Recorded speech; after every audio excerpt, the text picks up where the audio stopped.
At this time, what was Eleanor Roosevelt, one of our wisest stateswomen, urging for our security? Any use of the atomic bomb will be a tragedy representing some kind of failure on the part of men and women to get along, to see another point of view, to live with one another in a small world. Many have reached an extreme decision, calling for the use of a weapon indescribably destructive. These people believe its immediate use is the only language Russian and Chinese communist policymakers can understand. Others of us are equally sure that a road to peace is not going to be reached by following any path so destructive. We refuse to give up a hope of agreement while there is still a table around which men gather for the very purpose of making peace, futile though it may seem at the present moment. I've been disappointed, but I am not discouraged. All of us must keep on hoping and working for a change, constantly asking ourselves if we are doing all we can to make clear our desire to live in peace and friendship with all our neighbors in the world community.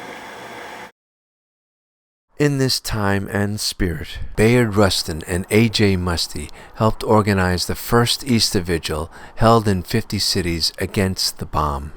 In 1958, the two traveled to Russia to help build bridges and to educate citizen movements there and at home against these weapons.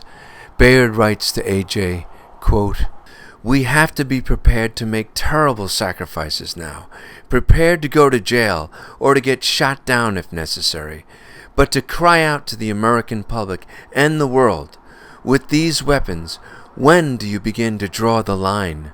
We came to know Bayard later as the chief architect behind the great 1963 Civil Rights March on D.C. A year later, he also led one of the first rallies against the war in Vietnam, purposefully on Hiroshima Day. During an era when Americans were portrayed as proud and unquestioning of our perceived new dominance with the atomic bomb, AJ Muste was arrested more times than one can count. Called the American Gandhi, invoking a spirit of self-sacrifice for the greater good of humanity, advocating our interconnectedness with the world, with active nonviolence. When it came to the bomb, he said, "The moment a man thus acts as a responsible moral being and not a cog in the machine, all doubts about the reality of his own existence vanish." He coined the prescient phrase, "There is no way to peace.